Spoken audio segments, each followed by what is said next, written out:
Welcome to the Echo Athena Podcast, where authenticity drives real change.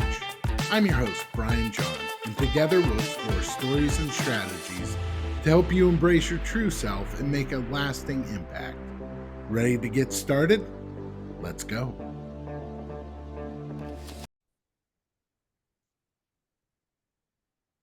Welcome to the Echo Athena Podcast. I'm your host, Brian John. Today, I am with our very special guest, Ben Korte. In 2018, Ben was working at IBM as a consultant.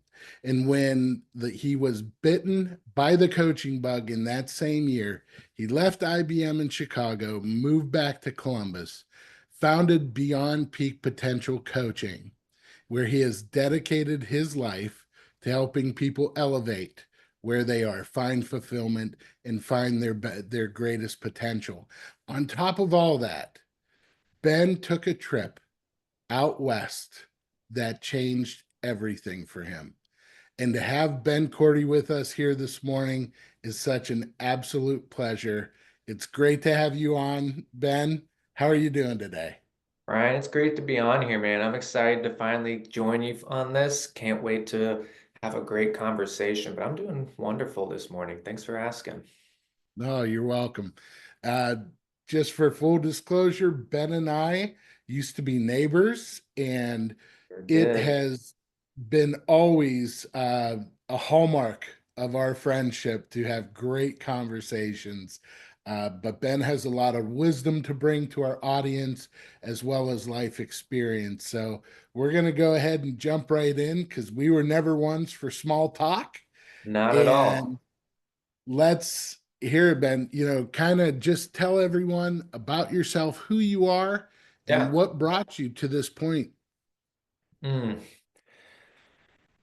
You reminded me in that intro, like I'll tell my clients I call myself a recovering engineer because that was my background at IBM, um, where I would just say I'm your prototypical left brain, good at math and science, and so I kind of just got pushed into that direction of like, you should be an engineer, you should be a consultant, you should make a lot of money, and I did that formula, and uh, it didn't resonate with me. I kind of got to a point where I felt stuck. I didn't feel, uh, I was good at what I did, but it didn't fulfill me. Yeah. And to be honest, I wish I had some cool story of what got me into coaching, but it came from a TV show, to be Really? honest. Yeah, it was a show called Billions, and there's a character, and she's this badass performance coach. And I remember watching it, and I was like, what the hell is that? I want to know more about that. And I kind of just, went on the internet, started Googling. I was in Chicago at the time, and found some coaches there and started asking them about it, and something just clicked. Mhm. Um, I'm sure there's like, a calling, or there's that thing where your curiosity kind of just peaks. Yeah. Um, and from there, I just followed it and started learning more. And I was like, all right, this might be something I could be good at, or at least try on. And I'm going to learn something, and if I either become a coach, at least it'll help me with my own development and knowing myself more and being able to build deeper relationships. So I kind of just took a chance and followed it. And I'm sure, as you've experienced, once you start working with a coach, um, I've played sports growing up, so I was, blessed with a lot of great mentors, a lot of great coaches that kind of taught Mhm. me, challenged me, saw something in me. Well, I think that's what got contagious for me, was someone who kind of saw something that I didn't in myself, and really, you know, once you Sure. once you get those simple questions like who are you or what do you want, that are simple to say, hard to answer, I kind of snowballed. And like you said, that was in 2018, and 6+ years later, I left that job, left that city, came home, went on a road trip. It's been a whirlwind, but it's truly been a life-changing experience where I've really shifted my relationship with myself and how I view opportunities and experiences today. And that's what I do with my clients now, is kind of help them create breakthroughs of their own, um, so that they can take on the challenges that are meaningful in their life, not just the ones that they're faced with. Yeah. Oh, the whole time you were sharing that, I kept thinking to myself, the theme of this almost is the best views, the best places, the most gorgeous scenery to see is found off the beaten path.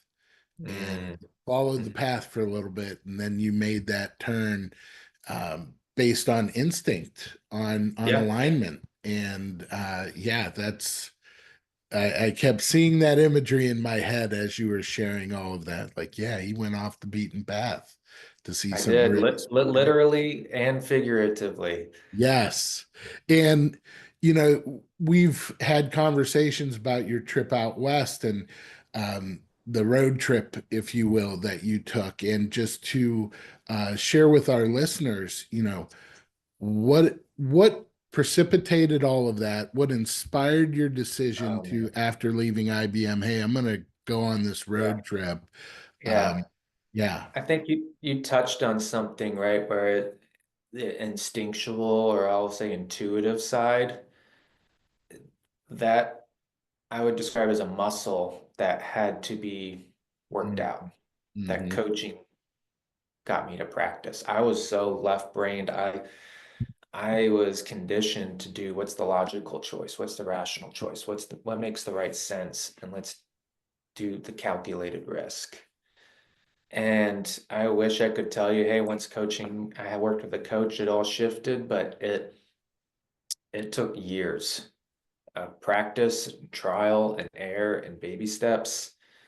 And, it was probably, it was around the pandemic. It was several years after I graduated from coaching, and I was still teetering on, hey, I'm still at this full-time job. Do I jump into coaching? How do I make this shift? It's scary as hell. Do I just drop my career that I've built for this? Mm-hmm. Um, that I'm still like learning, and I'm, still practicing and not very good at, not very good at. And I think it was just a combination of moments, right? There's the pandemic.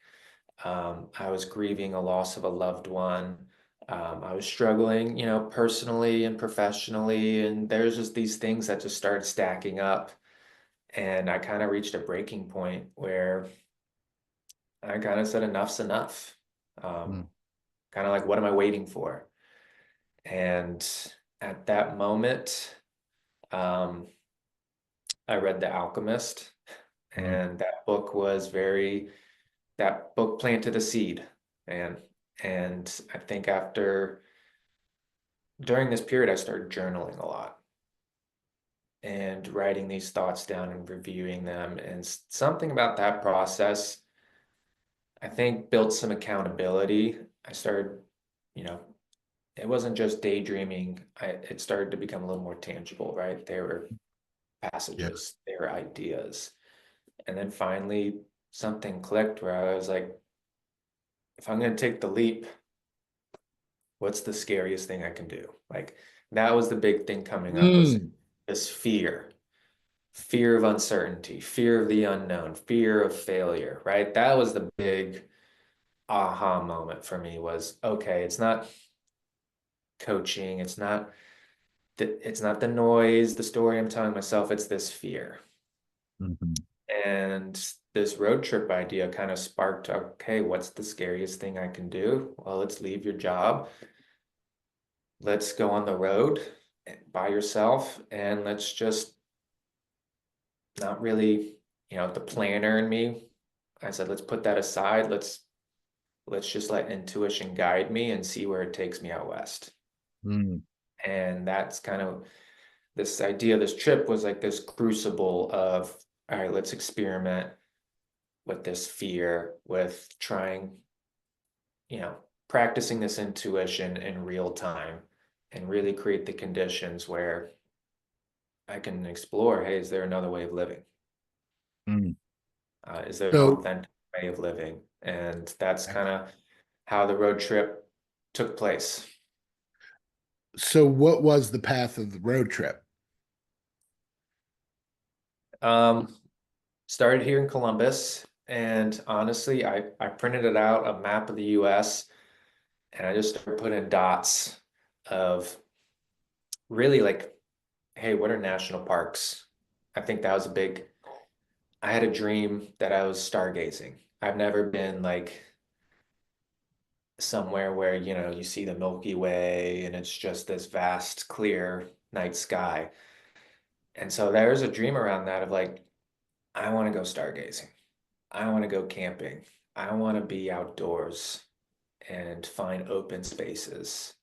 I think that was just something that my intuition was calling, you know, probably because we are cooped up in the pandemic. And so I just started putting national parks that I've heard and I've always dreamed about going to. And I was like, we're gonna do this now. We're not gonna wait until we're retired. We're not gonna wait for the ideal. We're gonna do something that is on my bucket list now.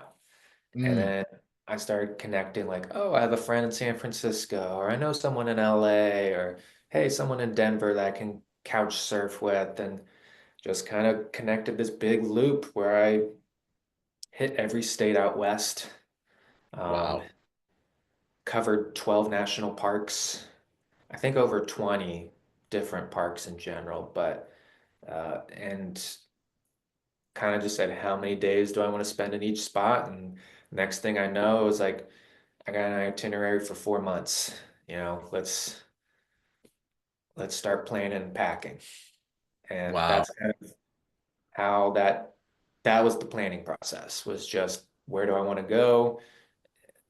We'll figure it out.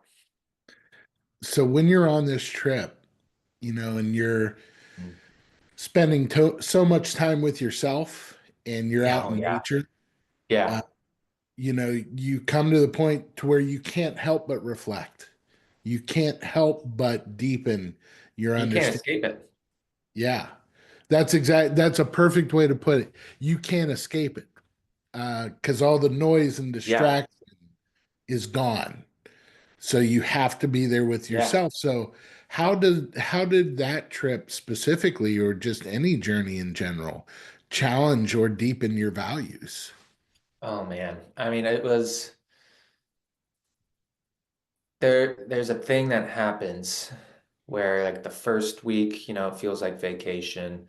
Second week, you're starting to feel the deprogramming. It probably took a month really for me to shift, right? Where it's like there's no calendar anymore. There's no emails. I mean, I would check, but like, Right. you know, no one's really reaching out to me unless I want to reach out to them. And then once you get past that 2 week vacation feel, and then it's like, oh, this is different. Oh, I don't have an alarm clock. Oh, I don't have a, schedule anymore. Yeah, there's this moment where it really does feel like a different way of life where I felt kind of like unplugged in the matrix. I had a vivid moment going through Chicago, my first stop where I used to live. And I'm just wandering the streets. I know this place like the back of my hand, and everyone's looking down on their phones, trying to go somewhere. And I'm just like, I have nowhere to be but with myself. Mm, And that created this cycle mm, where I mm, have a week by myself and these parks, these the most beautiful places, you know, in America, where I'm just entrenched in my feelings and my thoughts, and I'm going through my bag, right? Just what's all the stuff I've been carrying with me, what's coming up, and it would be exhausting. Um, Not just emotionally draining, but also like there was this freedom where I was like, I'm gonna go to this spot and I'm not gonna have any plans. I'm just gonna feel what the moment's calling me, or look around for a sign and just follow it. And so there's this almost like free will decision fatigue because it's just by myself and I'm making every decision at every moment. And then I'd spend a week with a friend, or my mom would join me and I would just collapse into them because I'm like, I need a break. I need a distraction. But in those moments where I was by myself was really clarifying. I think also just being in open spaces, just the importance of space to allow things to come up. And we get, we're conditioned, we get so well at coping or burying these things or rationalizing them away. And this was space where I could come and explore it with no judgment and no distraction and write about it, feel about it. Um, and really kind of like you say, get clarified on what are those values that come up. Um, Mm-hmm. because you could say this thing like, oh, I value compassion, or I value purpose, or I value, I say these things, but what does it actually translate to? Yeah. And that space kind of allowed me to examine and clarify, how does this translate when I just show up with strangers? Were there any values that you kind of went, yeah, that's a should value. That one of those values where you Oh feel yeah. like in order to be altruistic and a good person, you have to have this value, but it's really not a value for me. Did you Oh have yeah. it where you tossed them? I don't know if I could toss them. I think I'd love to. I think though there's a relationship that I needed to establish. Um, I think a good, like an example that comes to mind is like that perfectionism, right? Hmm. Right. Hey, I gotta always be good. I gotta be Yeah. the A. I was always the A student, so I always had to like outperform myself and keep going. And um, there's good intentions there, but you could see these side effects, right? The Yeah. shooting, the judgment, the pressure. Um, and this allowed me to take a break from that and Mm. see the other side without it, see what it's actually costing me, Mm. and get to the point where, hey, I'd love to say I was able to let that go and bury it in a remote place out west. But I think I had a relationship where it's like, can I be at choice? Can Mm. I can I not judge it and still and say, hey, I understand when this comes up and what its intentions are? And do I choose to activate that, or do I choose something else? And I think that was a big lesson for me, was there's the reactionary, the stress reaction, making decisions based on anxiety, based on fear, or am I responding based on values, Yeah. based on desire, based on Yeah. wants? And that's the Um, thing, like that perfectionism value, that little do many people realize that's one of those things. Well, you need that to be a good person. You need that to be successful. And it's yeah, perfectionism is not requiring your best. yeah. Perfectionism is being inhuman. Hmm. The fact that you can never make a mistake, and when you do, you almost in an unbalanced way beat yourself up. Yeah. And I think like getting rid of it would have been a perfectionistic Yeah. choice, Yeah. right? Oh, I'm going to get rid of all these icky values. And it's like, no, I'm going to learn to accept them and not judge them. I remember um, a speaker, she was saying, like, we don't judge coping mechanisms because they help us. It's just when they become a crutch is when they become an issue. And so, like, having that relationship where it's like, am I using it as a crutch, or can I just say, hey, an option. It's maybe not my ideal option, but it can be used. Um, Yeah. Having that relationship with those should values, I think really, and that was a really big theme of my road trip was accepting myself, accepting my imperfections, accepting, hey, I'm not going to be good at anything and I'm okay with, I'm not good at everything and I'm okay with that. Mhm. Um, I'm, I want to be comfortable with myself so Yeah. that fear didn't have such a tight hold on me. It started Yeah. to really kind of didn't disappear, right? I still had fear. There were still scary ass moments being alone on the road trip, but I was able to examine it and say, hey, this is how I'm thinking. This is what I'm feeling. This is how I'm showing up. Is that how I really want to experience this moment? Yeah. And then you can make that conscious choice there of, yeah, you know what? I'm not going to camp there tonight. That's pretty sketchy. Or, you know what? Hey, let's have a couple conversations here and let's get some more information. Hmm. I need to know to feel safe. Yeah. And then I'll make a informed choice.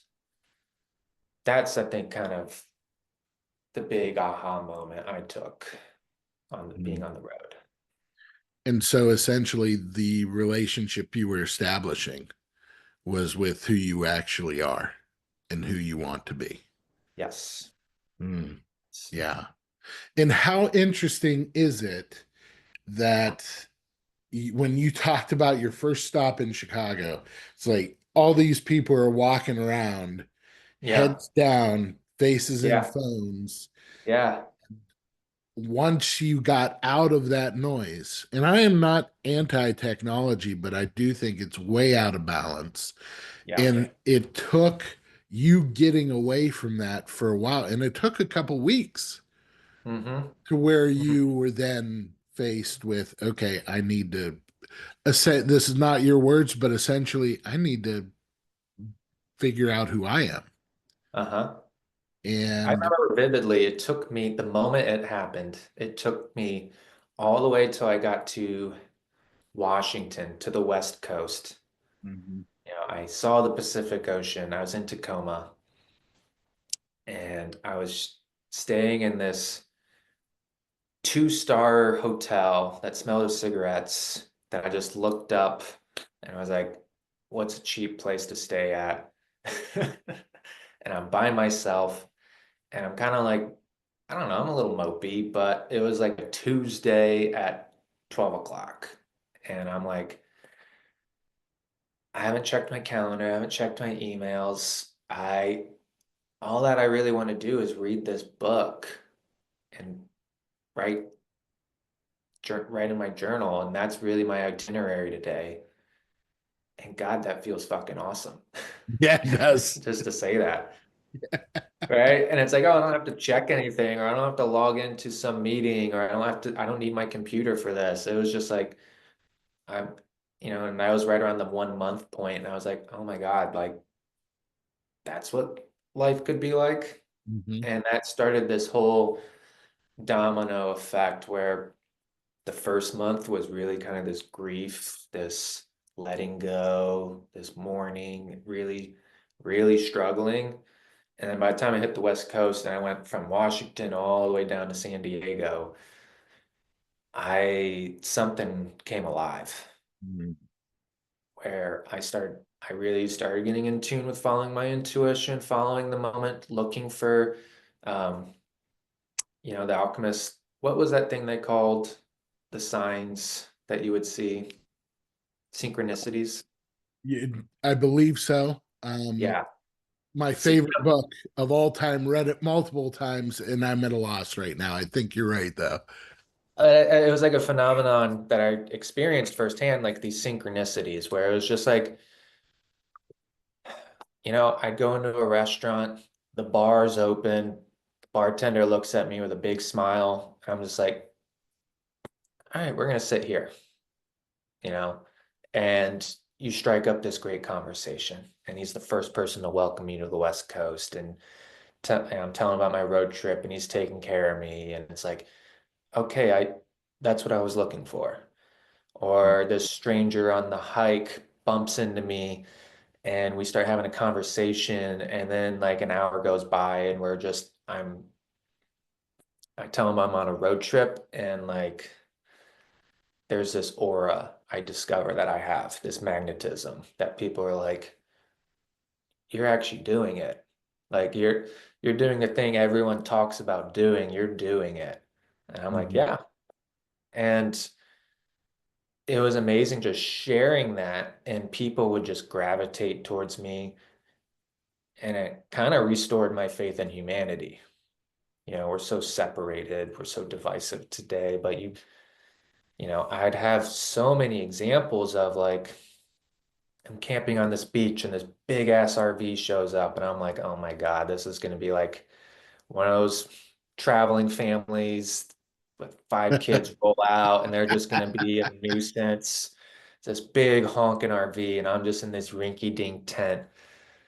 And these two California, like LA type people roll out, and they bring me in, and we stay up all night talking and partying together and having a campfire on the beach, and they're just enthralled with my story and invite me to stay with them. And it was like those were those moments that I learned, like, okay, there's a different um, intelligence. That's not just a logical choice. It's this intuitive, hey, let's feel the moment, let's look for the signs and trust, follow it. And that really restored my faith, my trust, and showed me this different kind of knowing, that Yeah. really connected me with just anyone I met, Yeah. literally anyone. And I'm blessed to have that experience. I realize I'm not taking it for granted. I'm blessed I had the opportunity to go out for 4 months, but it was truly a life-changing experiment where I discovered something amazing in the process. There's something so fascinating to me about the fascination people have of those who are walking a different path or doing Yes. something out of the norm, Mm, which speaks to me of the innate call, if you will, Jack London. hmm I'm going to quote Jack London: the innate call of the wild that hmm each of us has within us. It doesn't. I don't care who you are. There Yeah. is something calling you into something wild and free and Yeah. uncertain, um, Yeah. that it just kind of wants to show you hmm how difficult, but also how marvelous hmm life can be when we live more intuitively. Yeah. Uh, and I think there's a balance. You don't obviously, if you think for some reason putting yourself in a dangerous situation is an intuitive guidance, I wouldn't agree with that. But listening, and I've tried to teach my kids this so much, listening to your gut, listening to what it's telling you and Yeah. following that pull. Well, Uh, and I think also you can reframe what dangerous is. yes. Am I hanging off a cliff, or am I going out to a remote destination with a stranger I just met? Okay, yeah, I would say that's dangerous, but is it like, hey, this is uncomfortable, or this is unfamiliar, or I've never done this before? Okay, well, maybe let's re-examine that, or just what do you need to kind of redefine that? Yeah, so let's explore that just a little bit. I'm sure there's someone listening who's thinking, I would love to do something like that, but I can't do it because of this. I can't do it because of that. Yeah, And some of those are very real world, yeah. absolutely constrictions. Um, hmm but then there's a lot of fear, anxiety, future predictions that aren't based in reality or the present moment. I like to tell folks that I'm working with, you know, there's two kinds of fear. There's fear that informs, and then there's fear that shackles. Yeah. The fear that informs is the fear you feel when maybe you have a cut on your arm and you're thinking about going swimming with sharks, that you shouldn't do that. Yes. Absolutely true. But then there is Yes. this phantom fear that holds us back from doing something we feel is calling us or is important for us. How much of either did you experience, and how'd you figure out which one was which? I experienced a lot of secondhand fear when I was Mhm. planning this trip, Yeah. from others, my mom especially. My parents were very supportive, but I know my mom was especially like, I'm going to the Grand Tetons, I'm going to Glacier, I'm going to all these national parks, and she would just send me these articles of man gets mauled by grizzly bear. And I had, and I would say fortunately, I I walked away from some close encounters with nature where I was on the trail by myself. I felt like I wasn't distracted. I was attunedly in these, 6 miles deep in the wilderness of Wyoming, and this black blur runs across the path, and you're like, that's a bear. And I had my bear spray, and I'm educating myself, and just like, what do you do when you experience a bear? And man, there's nothing about being more alive in those moments when your adrenaline kicks in, you're hyper aware, um, and you're informed of like, okay, this is what I need to do to get out of this situation. Um, and but also people would be like, so my mom had fear of those incidences that I had to like quell her and quell myself, or at least tell myself, make sure I'm informed here so that this doesn't happen. But I couldn't tell you, the biggest question that people asked me going on the road trip was like, are you going to bring a gun? And I'm like, logistically, that's impossible because I'm going through 20 different states, and concealed carry is not transferable through each state. I'm going through very red states and very blue states. Right. Uh, so I did, and I never thought about bringing a gun.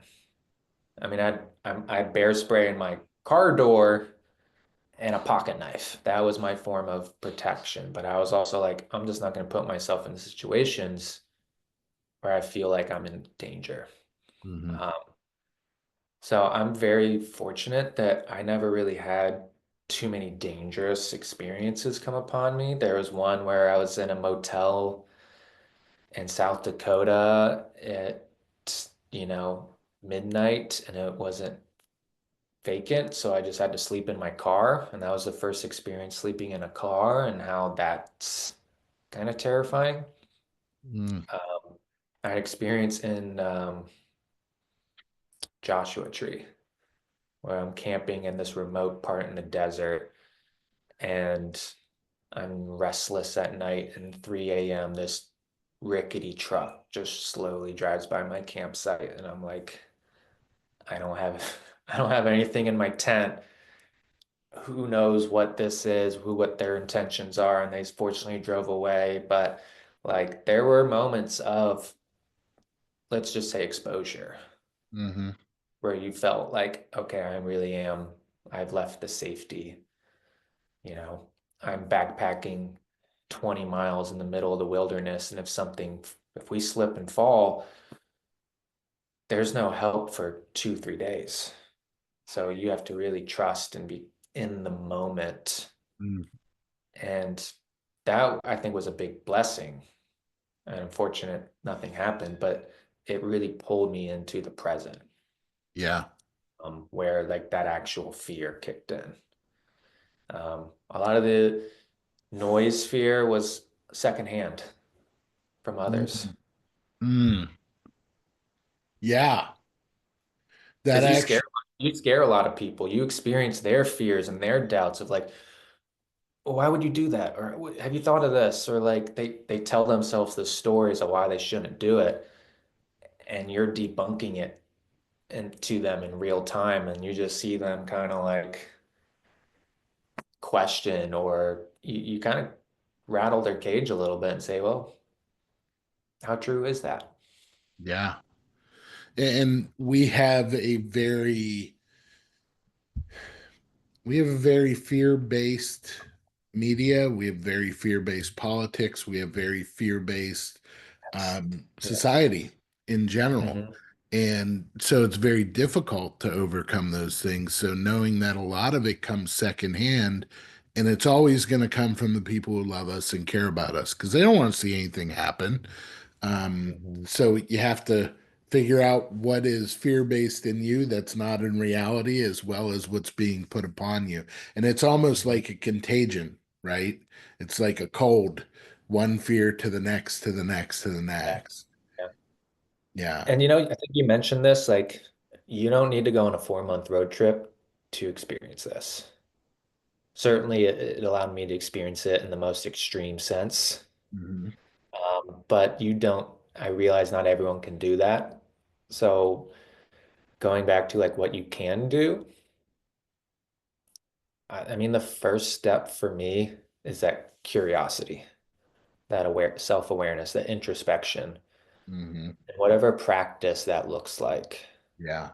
You know, maybe you have a friend, a coach, a therapist, where you start talking about this. Mhm. For me, it was journaling. Yeah. You know, can I write this down? Can I show up? Can I examine these fears? And I always tell like my clients, like, it's one thing, you know, we think and process thousands of thoughts. Yeah. If you talk, you have to articulate it and it slows it down. If you have to write, it really like it takes me a minute to write a sentence, one thought. And so you have to, it really slows your processing time down Yes. so you can really actually experience what is this costing me? You know, what is this fear actually coming from? And then I have to articulate it and describe it and look at it.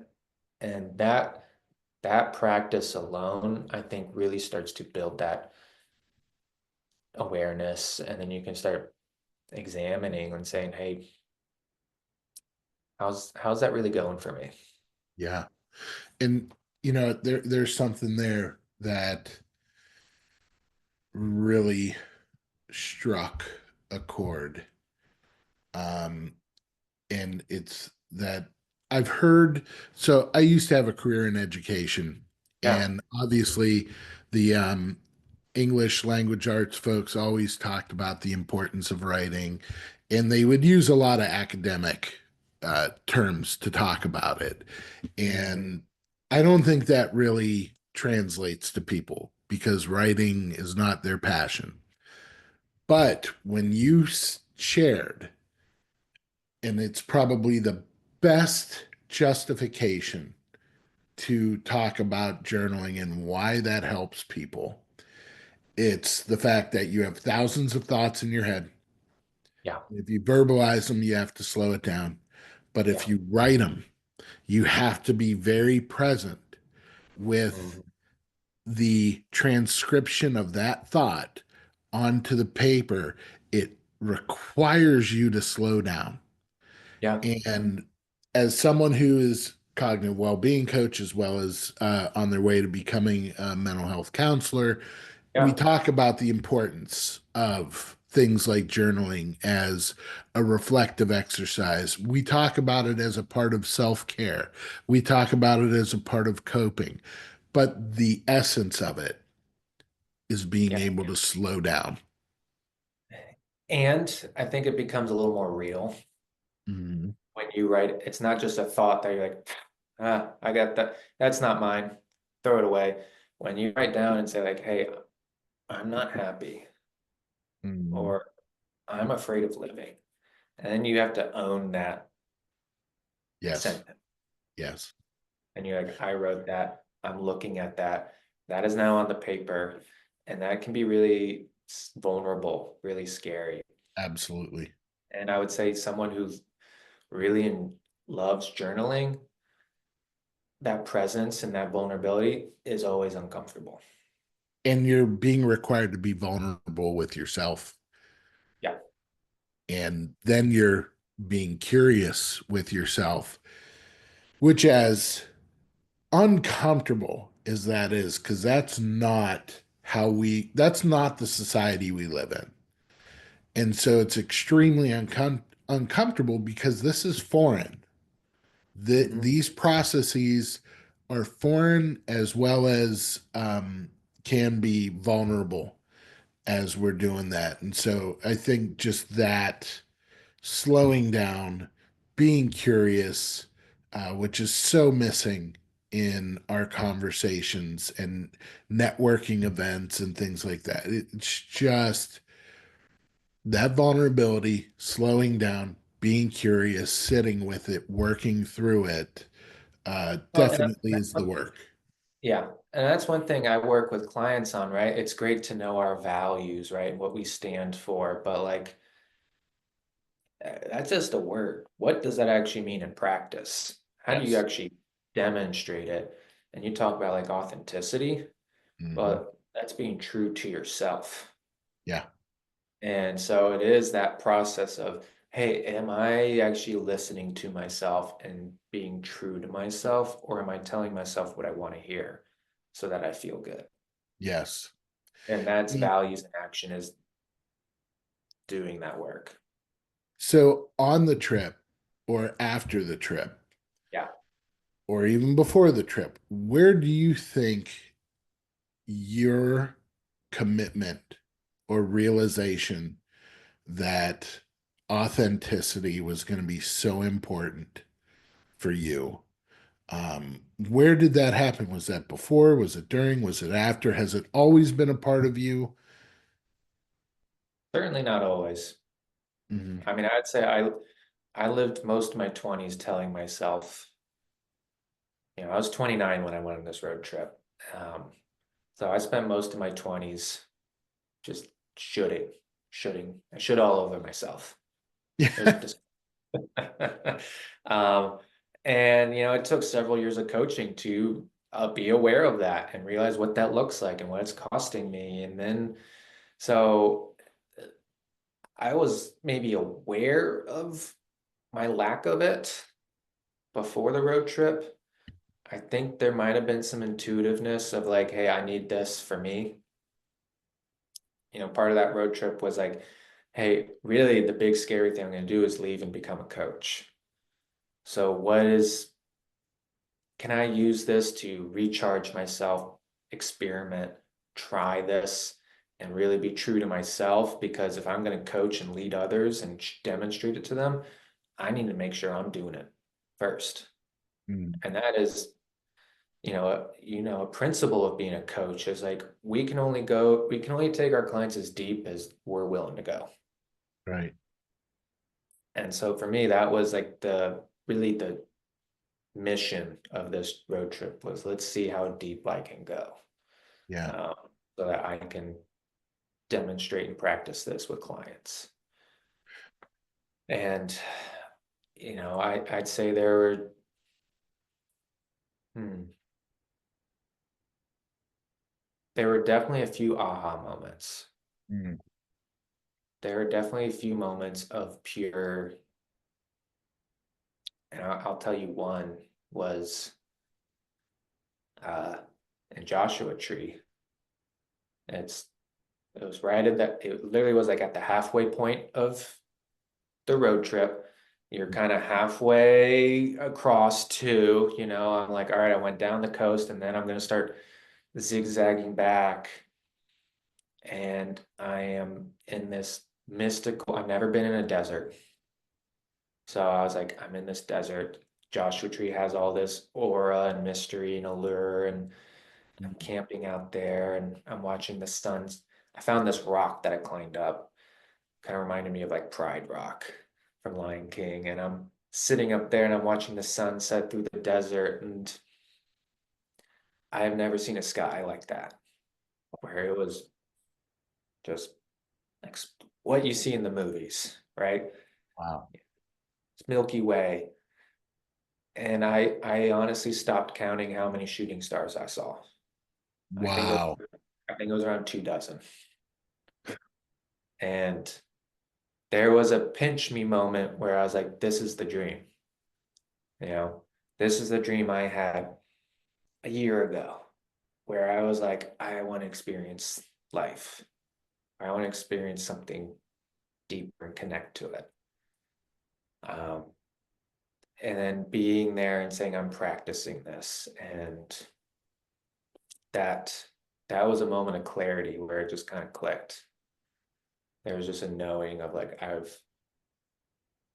you did it, you made it. And even the next day, there was a sign. I'm going for a hike in the desert, and I come across a rattlesnake right in the middle of my path. And for some reason, snakes were a symbolism before I started my journey that someone gave me around like transformation, shedding skin and self-protection. And like, so I always wanted to see a rattlesnake along the journey. And the very next day after I had that moment, I saw my rattlesnake Mm. right in front of me, and it slithered away. And that was like that sign, synchronicity, that symbol from the universe. I was Yeah. like, you're on the right path. Yeah. I never knew rationally, but if you paid attention, there were signs that were kind of like, hey, keep going. You're, you're, And do- you're doing it. what a picture. So often we are looking for the I did it as opposed to I'm doing it. And there's something to be said, you hear people say enjoy the process and enjoy the Yeah. journey and all this other stuff. Well, oftentimes the journey is can be jostling, can be difficult, Yeah. has highs, has lows, but we normally wait till the end to say, "Oh, I did that." You had a moment of saying, "I'm doing it," Yeah. and that to me is one of those Ben nuggets that you throw out in our conversations to where it's just like, yeah, that's the power of being present. That's the power of being intentional. That's the power of being authentic, and where those all kind of come together in that moment, Hmm. um, in Hmm. realization that you're doing it and being able to Yeah. appreciate the journey you're on. And that's such a great call out, Brian, because that's something I see with a lot of clients. I think we've all been programmed to, I did it, or I ran the race, or I got the promotion, or I hit the quota, and we're this performance based if I got to check it off. And that's a way of doing it. It's not, I would say, the way, Mhm. where it is like, what am I practicing? What do I Yeah, want to master? What do I always want to be getting better at? yeah. And presence was that thing for me. And I think that's a thing for many of us. Um, and I love how what you did on that trip translates into how you're coaching and how you help the people that you're working with. Um, and there's more challenges, more trips, more things that come along the way. Some more conventional, some less conventional. Yeah. Um, but as you're working with clients and you're helping people find their authenticity, find their voice, and find the success that they're wanting to achieve, how do you help translate the lessons that you learned into your coaching to really make an impact for folks? Hmm.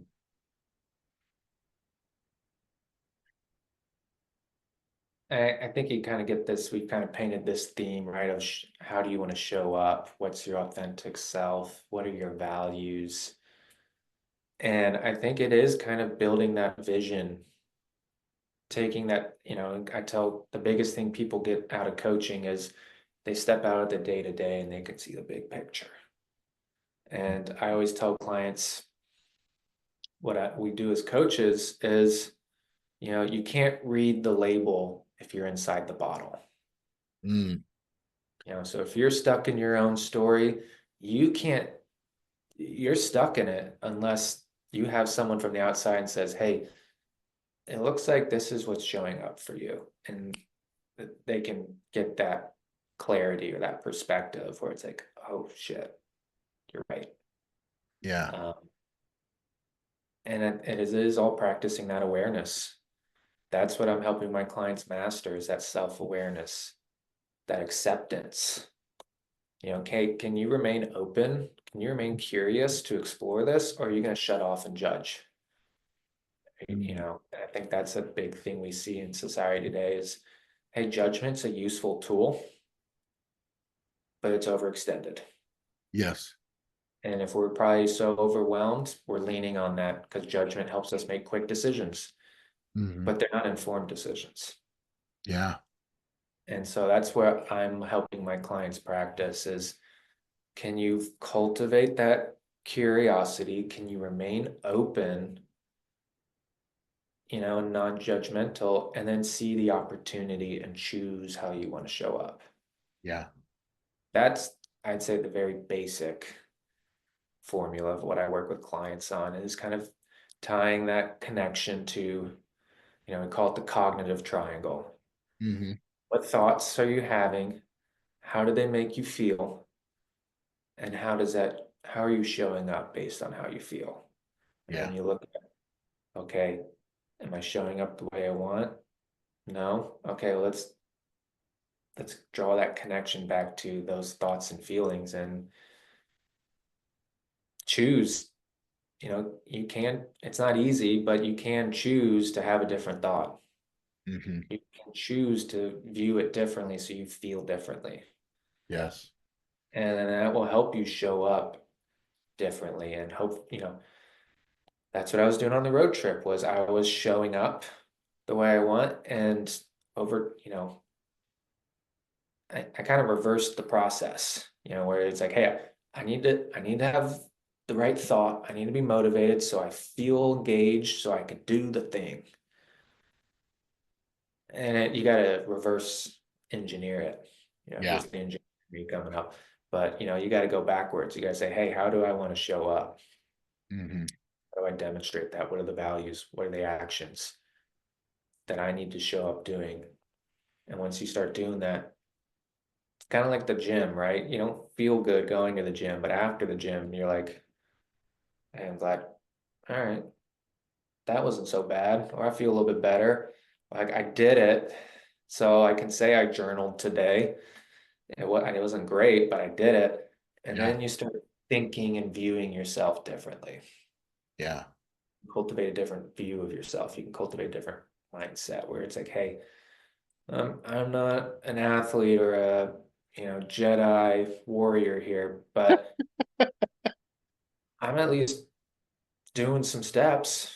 Yeah. I'm at least practicing it, and that's I think the ultimate goal with my clients and my coaching is to get them to a place where they can cultivate that view of themselves and those Yeah. values, demonstrate that, and at least get that momentum going and saying, hey, there's no quick fix here, Yeah.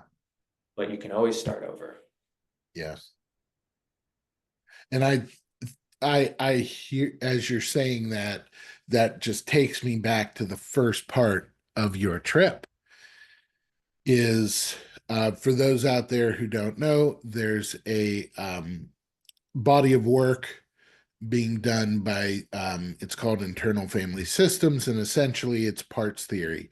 It's we are made up of all these different parts of ourselves, and different parts of who we are show up depending on the situation or the need or an imbalance or a trauma and things like that. Well, when you talked about you start driving out and you're seeing these different parts of yourself and you're kind of having to come to terms with all the parts of you, and which relates directly to being authentic and living authentically. In that concept you shared about judgment, um, it's like judgment essentially for many people means they're no longer curious, but you maintain that curiosity. You may have had a judgment around it, but you maintain that curiosity. And that helped you to show up fully or more fully, helped Yeah. you to show up more authentically, helped Yeah. you to have greater reflection around the cognitive triangle in who do I want to be? What do I need to do to align myself to that? Yeah. Um, and it's amazing how a 4 month period of time can translate into everything we do moving Mhm. forward and how we help other people. Yes, maybe many other people can't take 4 months and go on a trip. That's just a reality. But you Yeah. can bring that experience to them Yep. uh, in ways that they can handle within the structure of their life. And that's what I think makes coaching so powerful, um, is having someone who could bring that Mhm. aspect to someone else's journey and help them elevate, live more fulfilled, live more consciously, and feel more authentic in who they are. And, oftentimes people are struggling with, they want to live a more principled life, a more authentic life. So knowing what you've gone through and the experiences you've had, what advice, if someone was coming to you saying, Ben, I'm so hesitant to live boldly or to really live principled and valued because I'm afraid that it might cost me my job, it might cost me a relationship, they're going to fall into that fear. So, what advice would you give someone who's hesitant to live boldly, authentically Mhm. within who they are? Mhm. I mean, I'd want to ask them like, hey, we don't need to cure cancer here, but what's one immediate step you can take Mhm. this week just to practice that curiosity or explore something? Yeah. And if I'm actually going to prescribe advice, a lot of things I tell my clients is like treat this as like a gym routine. You need to have a schedule, whether you go once a week or 5 times a week. That's up to you. I'd say start small, right? So if you're saying, hey, where do I start with getting in shape, Ben? It's like, well, find a gym. Find a gym that you like or works for you and just go once a week. You can be there for 5 minutes, but just get in the habit of showing up. Mm. And so for this context, I would say, get a book, get a journal, start writing stuff. Yeah. Not a writer, you're an extrovert. Okay. Find that person Hmm. or people or community. Right. Um, right? It could be a group, it could be a community, it can be a friend, but they need to be a good listener. Mm. And you need to ask them, hey, I would like for you, I would like to explore this. Can you remain curious and open and help me understand this further and deeper? Mm. Because I think a lot of people want to help, but they don't know. And that's the value of working with coaches and therapists is they know to put their experiences, their stories to the side so that yours can be on stage. But Mhm. you can ask anyone to do that as long as you're clear on what you're asking them for. Yeah. And so And that's where I'd say to start with practicing that. and as you're, helping people in that space as their coach, is there a common issue that you see that not all, but probably most people are dealing with, especially when it comes living more principle valued authentically? Um, yeah, what's probably your most common issue that you see pop up? I'd say there's a lot of fear, there's a lot of shoulding, a lot of anxiety that drives our decision making. I'd say the biggest or the general way to look at it is like a fixed mindset, or like, this is just who I am. This is the way things are. There's a Mhm. judgment around that. Yeah. And there's, instead of this growth mindset or this way to question and be open and say, like, well, how could it be different? What would different look and feel like? And what would that take? And Mm, okay, am I willing to give, like, what's it going to need require for me to be able to do that change?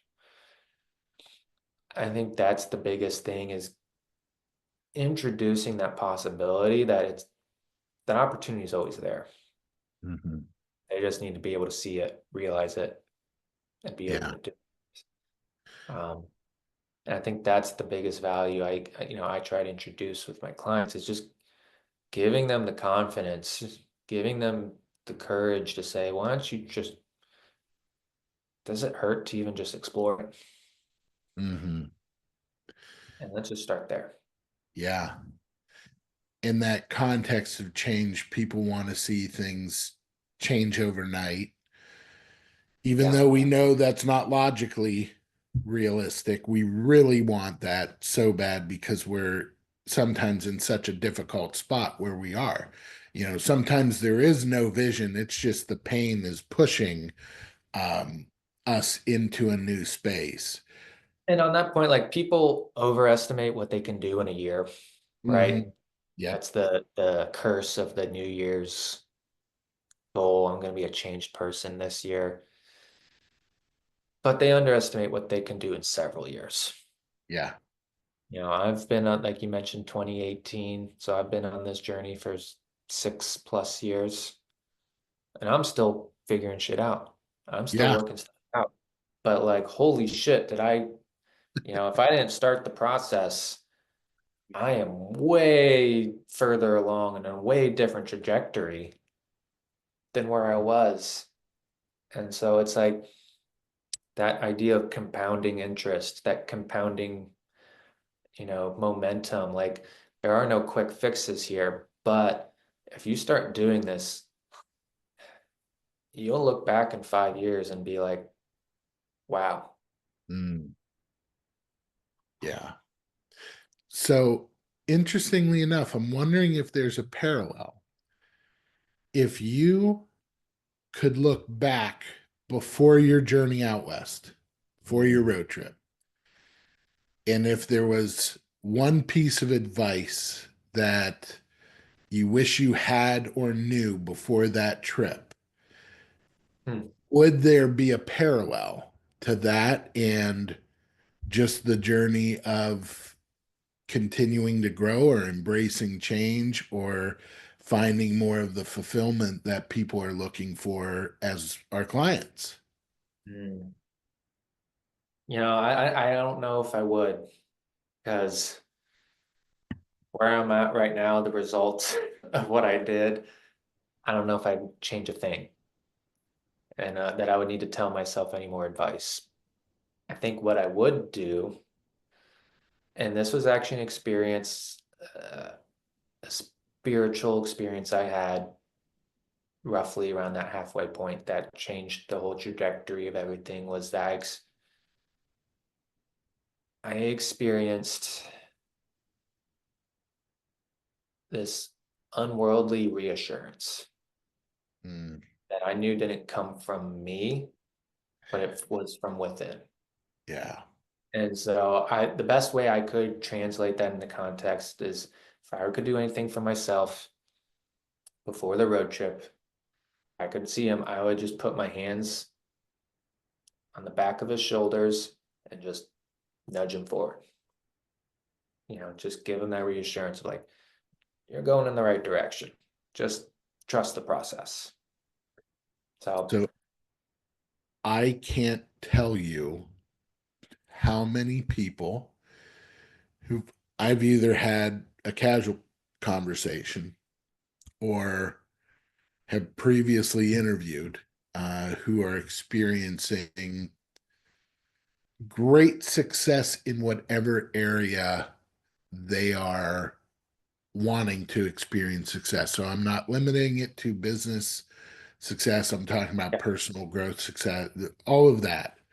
Hmm. Every single person has essentially said what you said, which is, um, yeah, no more talking, no more knowledge, just get into it and start doing it. There's no book to how to Yeah. do this. And that might be the most rewarding Hmm. aspect is Hmm.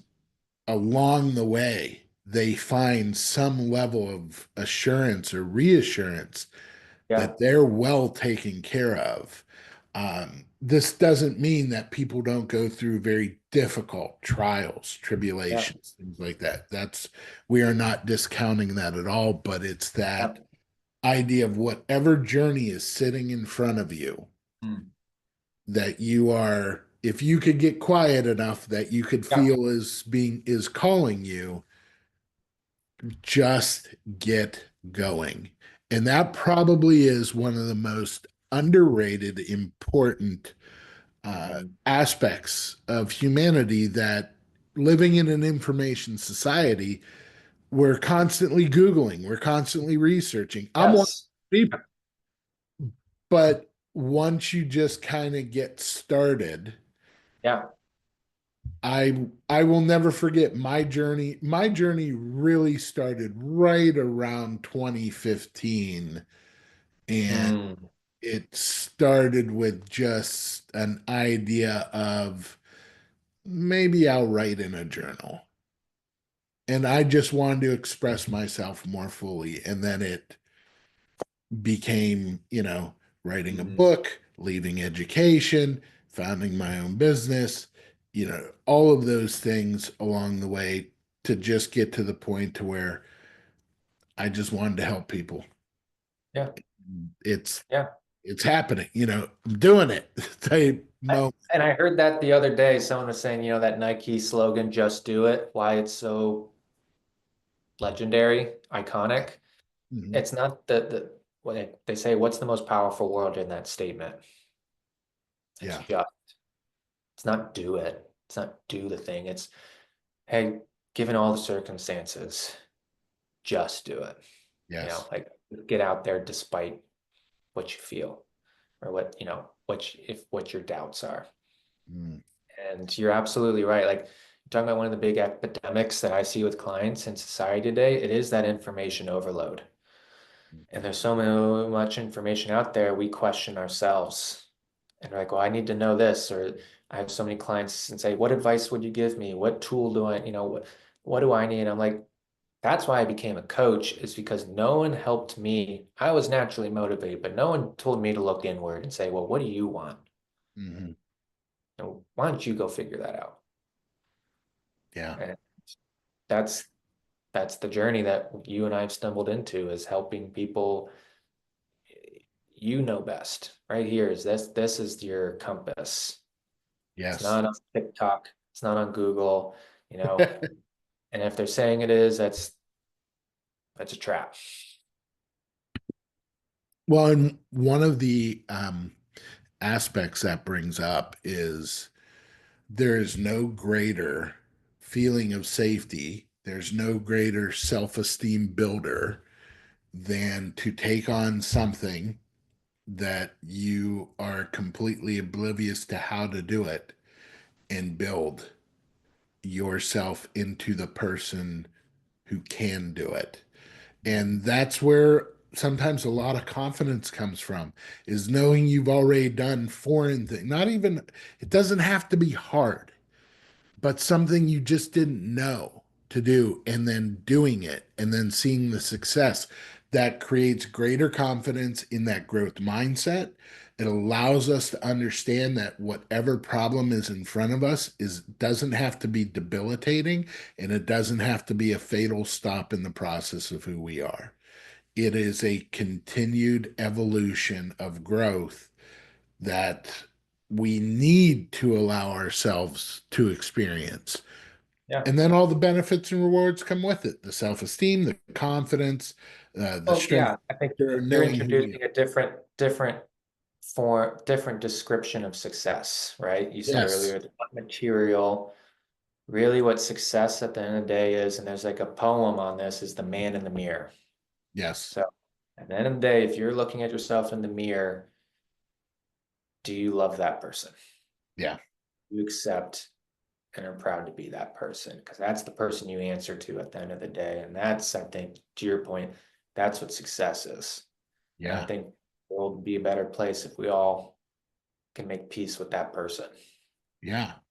And it's just so interesting. And one of the aspects that we haven't really touched on that I really want to get to is how all of these life experiences play into an advantage for the people that we get to work with. Um, it's just, it's kind of, I don't want to do a commercial for coaching or anything like that, but it's one of those deals of we find it so normal to have a coach if you're in a sport. We find it so normal to have a coach or a teacher if you're in music or voice. Artists have mentors, those type things.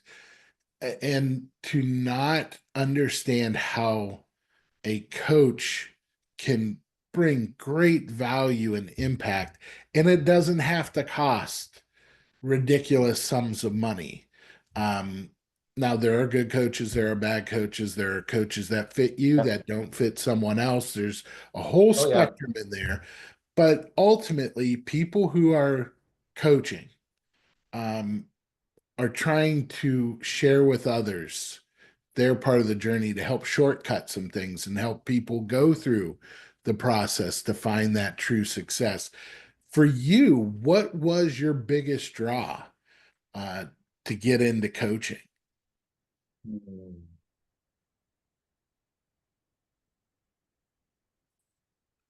I would say, I mean, the thing that comes up to me is coaching really clarifies and calls out what do you value? And, do you like with an athlete, right? They value their performance, so they're willing to invest in it. A performer, a musician, an artist, they value their work, their mastery, so they're investing in it. And a lot of people will question, well, hey, that's a big investment. And there's no guarantee that I'm gonna be better. And it's like, yeah, that's scary. But are you valuing that money in your pocket, or are you valuing that journey of understanding yourself, going deeper? And do you want someone to help you along the way, to keep you going, to keep you motivated, to challenge you to go deeper and further and probably get there faster? Mhm. And so Yes. I think you have to have that hard conversation with yourself of like, do I really value this journey? And for me, and when I tell my clients, it's a hell yes or it's a no. Yeah. And that journey for me so many years ago when I was with IBM at a corporate job that I just saw was a dead end and I didn't know what direction I was going in. I was like, hell yes, I want to go deeper.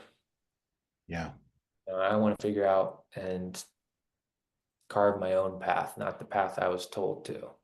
Yeah. And damn, was that worth it? And I'm so glad Mhm. I did. And I would, I hope other people, whether it's through coaching or through other means, they really question what do they value and how's that going for you? It's amazing to me that I've never had an interaction with anyone who decided to go their own way, follow their heart. I've never had anyone say, I regret that. Yeah. No matter how hard it got, Yeah. they didn't regret it. I have, yeah, not once. Hmm. Uh, when you ask someone who went their own way, who followed their authenticity, their heart, their inner voice, it always comes back the same no matter what they went through. Hmm. They, every step, every bit of it, they wouldn't trade it. Hmm. Um, and it's absolutely, it really is transformational. I don't want people to mistranslate what I'm about to say, but I can't control that. What I could say is this: I don't think we were put uh, in this life on this earth just to always play it safe. I'm not saying for people to put themselves at risk. I'm saying listening to that voice that sometimes swims upstream or cross current is the journey, is the path. Yeah. Yeah. Uh, and having someone like you to be able to help them clarify and to, in some ways, speed up the process um, is intensely rewarding. So, Mhm.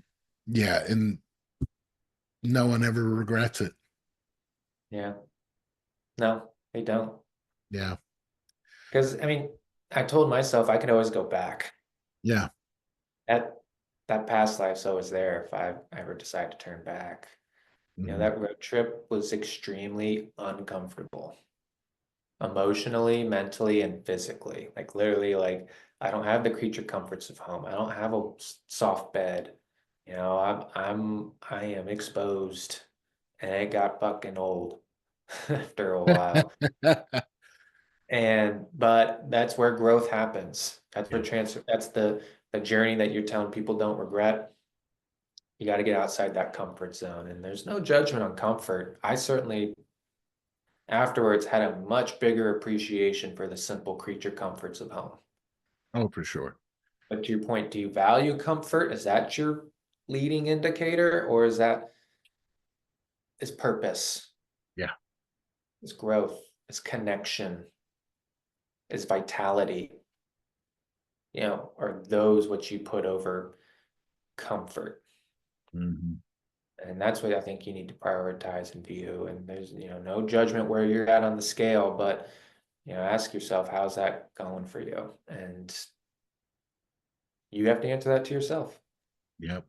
Absolutely. At the end of the day, you got to be good with putting your head down on the pillow, knowing you did what was right for you. Not in a negative way, but what was right, what resonated with you. Um, and that makes all the difference in the world. Hmm. Well, my friend, as we always like to say, I think this is the spot where we put a pin in it. I think that's where we landed the plane. Yeah, we did. Ben, it's been awesome having you on and to share our conversations Yeah, with the people who are listening absolutely. out there. Yeah. Just appreciate your friendship. I Yeah. appreciate you as a coach, and just you're one hell of a person. So glad to have you in my life, brother. I'm glad to be in your life too. And I'm so wonderful. It's just such a great privilege to be in your life and be on this podcast with you. So thank you for the chance, Brian. It was wonderful to connect with you today. And if I could share one last thing Yes. before we wrap it up, we talked about where people can get started. If they want like an actual resource that I would suggest, that like I mentioned, The Alchemist, great spiritual book if you haven't, right? A lot of people have, read it. The Artist's Way, that's another book that could be a great place to start on just, hey, I can't do this life-changing trip, but can I make just 10 minutes a day, start exploring this on my own? Yeah. That's a great guide for you. So I wanted to just leave that little nugget, but hey, man, this was a blast. Always Yeah. great catching you, man. Thanks again for listening You're to me. welcome. And thank you for that. And For anyone out there who's interested in contacting Ben, interested in working with him, Ben, where can they find you? I'm on LinkedIn. I'm also, my website is www.beyondpeakpotential.com, or you could poke Brian, and I'm glad to grab coffee with you or, reach out and have a call. Just to either see how I can help or if they want to work together. I'm open and available here in Columbus. Awesome. Friends of the program, Ben Korte, thank you so much. It's been Absolutely, great. brother. Have a great one. You too, man. Take care. Thank you.